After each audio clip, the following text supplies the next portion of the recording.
I'm hearing a lot of rumors. Yes. I'm going to call them rumors. That the current administration is thinking about being able to revoke that or take citizenships away. Is that true? Yes. So this was just leaked or published or given to the public like 2 days ago, but it was issued. It's an internal memo from the Department of Justice, dated I think the 11th of June, but this just came out to the public like 2-3 days ago or something. And there's a list of 10 groups that are targets, I guess, for denaturalization. So I mean, I just came out. I don't know all of them, but it's like obviously like bad crimes or terrorists, and then there's other stuff that it's vague enough to, I feel, want to include whoever. My mom, maybe. I don't know. You know, they didn't like the way that she traveled back in 2004 or whatever. I don't know. That's the scary part.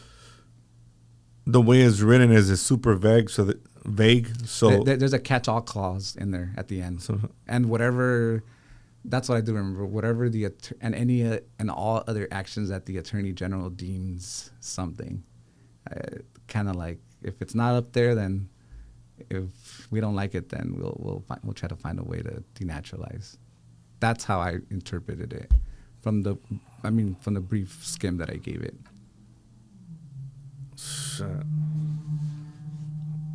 But it's not law yet. But it's a memo, so that they are. It doesn't have to be. They're doing it already. They are setting up a group of employees in the Department of Justice to go through all these FOIAs, A files, and find discrepancies or go through criminal records or whatever. But I think the concerning part is just going through old applications, green card applications, citizenship applications, finding any little mistake and be like, oh, this guy tried to lie, or he lied and that's why he got it. Let's put him on the denaturalized pile. Maybe he said he was working here and he was. I don't know. Like, it's that vague. I don't know. It's also new that I just don't even have an answer yet. But that's what concerns me. Like, oh, he said he was living here during this time. Public records show this. He lied on his naturalization application. Let's put him on the maybe denaturalized or for sure denaturalized. Like, who gives... Who's going to control that? Like, who's going to, it's gotten to the point where I could see, like, anything is up in the air right now for me. Like, I don't put anything past this, what they're doing with all this immigration system. Is it safe to say that if you have a deportation order currently and you are hanging out with 3 or 4 of your buddies, and they execute that deportation, and it just so happens that Juanito, Miguel, and Oscar are with you, chances are, if they're undocumented, they're going to take this guy and all 3 of the other guys. Not chances are, that will happen right now. Everybody will be detained and put into a detention center. Not that they will be deported immediately. Some people are subject to immediate deportation, like the one with the deportation order. But, there's still ways that they could try to fight their case to get bonded out and then fight their case in immigration court without just being expeditiously removed, it's called. So, but then there's a lot of people that just entered in the last 2 years that are subject to expedited removal, but that's just a different thing that we could talk about in a bit. Well, since we're on the ICE topic still, si yo estoy, hay que suponer de que estoy en la marqueta y llega un agente de ICE, ¿cuáles son mis derechos? puedes negar contestar preguntas de lo que o identificarte, pero si estás en público, técnicamente pueden detenerte hasta que ellos sepan tu estatus legal. Si eres ciudadano, te quedas callado, te pueden detener hasta que verifiquen que eres ciudadano. That's just what it is. Es un derecho de un inmigrante que puede hacer eso, puede detenerte hasta que verifique.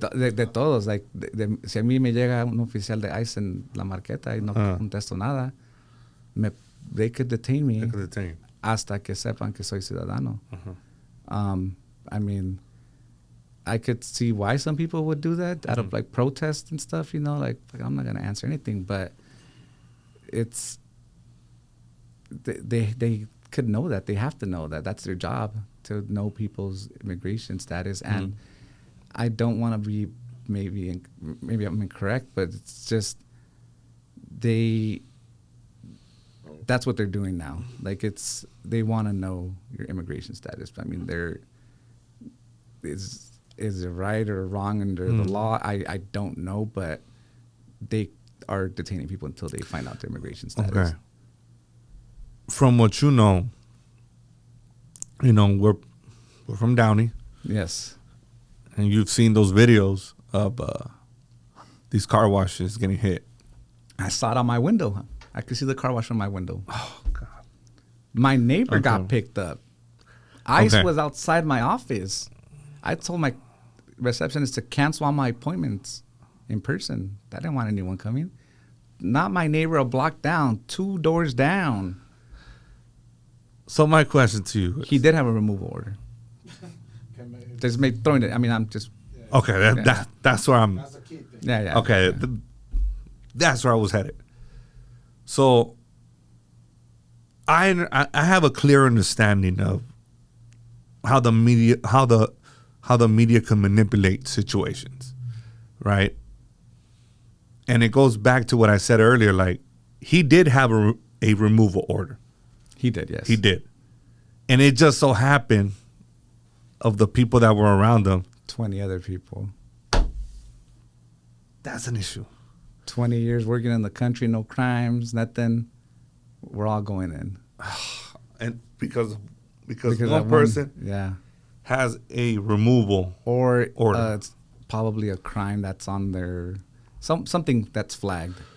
But then there's, I don't know if this is true or not, but then there's also they're just hitting up Home Depots. Like, how do they know, like, that that someone there?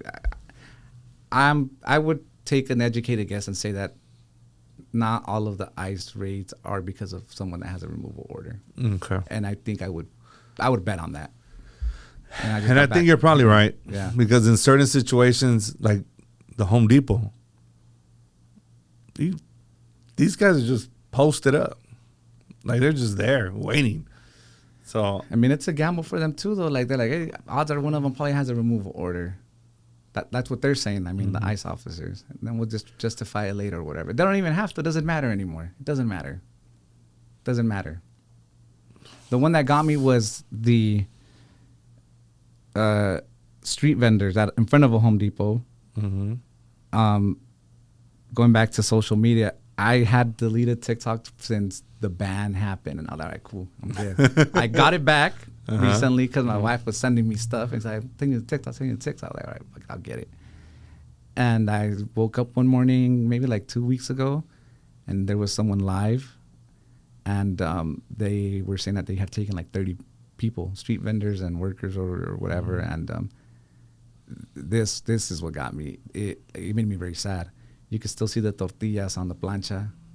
There was a orange that was about to be squeezed. The chairs were empty. And it's like, come on.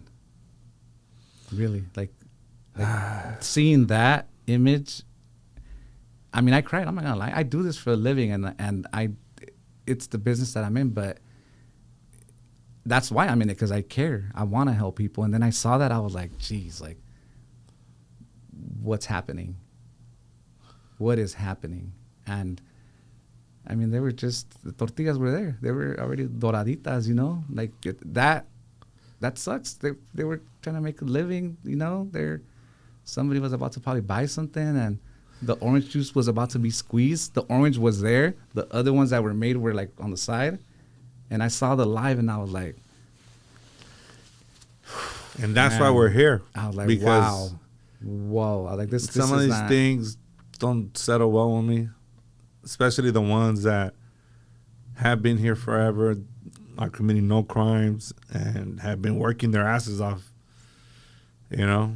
And I think that's what kind of like, damn.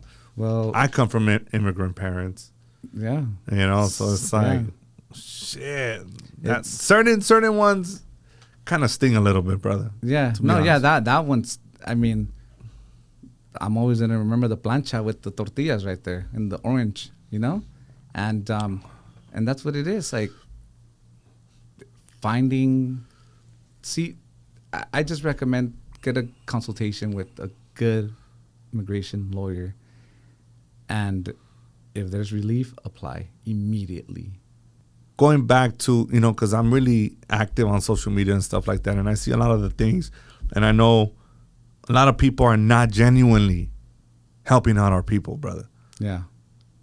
There's things that I don't approve of, right? That they're sharing misinformation. They think they're attorneys, and they want to post 20-something plus videos. Like, videos are not gonna help these people. You know what is? I'm in my office 12, 14 hours a day right now, dude. 6, 7 days a week. Not spending time with my daughter. That hurts me. But I care about my people. And